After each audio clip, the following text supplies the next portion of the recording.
Hey guys, so Bungie came out with the TWIB for next week. What they're talking about here, guys, is that Grandmasters will come back on June 25th. So far, by the looks of it, it looks like Last Way will be making this return.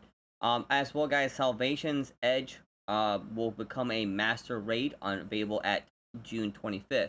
Now, one of the biggest thing here, guys, is about raids and dungeons as an end game content here is about the surges. So surges weren't really meant to be stacked up with your boots and stuff like that to do extra damage. But the problem is, a lot of players were, or certain players were complaining about, that Rooted Nightmares and other content was kind of like easy during the Lightfall DLC. So Bungie heard that feedback and made Final Shape really tricky and difficult. And what this article is all saying here, guys, is that you can have 2 to 3 surges on your character. You run you match the surge of that week. Let's say you have its arc, so you put all your arc heavy weapon on with your 3 surges on that. You're still gonna be minus 15 damage, where you should be actually plus 20 damage. So Bungie heard everyone's complaint about it and their feedback.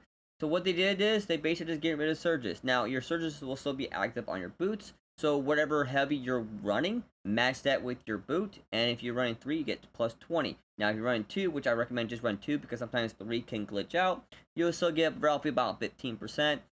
And then the third slot what you want to do is put that as a scavenger, especially if you're running grenade launchers, linears, and rockets, so you get more ammo back.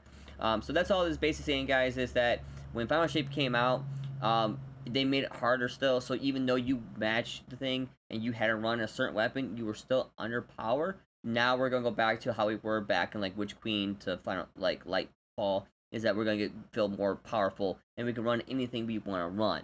So if you guys were, if it wasn't a Void Week and you guys farmed the heck out of, Edge Transit, you can't use Edge Transit. You could, but you'd be out damaged by someone using something else that matched the Surge. So that's all this is basically stating here is that they took out the surges out by next week. They'll still follow our feedback, see how it goes. So you're going to see a difference in the raids. You're going to see a difference in the dungeons. That the damage output's going to be different. Other than that, that's it. Besides, I still have an issue here with the Kostov and the most of lights. The meatball guy is still having some glitches with them. So the best way to do this, what I've been told, is as you're killing that meatball, is just make sure you're inside his body as he goes away. There's a good chance that he will take your motes of light and get you progress to this auto rifle. But other than that, Bungie's still working on it. So other than that, guys, hopefully this video helped you guys out to better understand. Other than that, guys, have a good one and make sure you guys stay hydrated.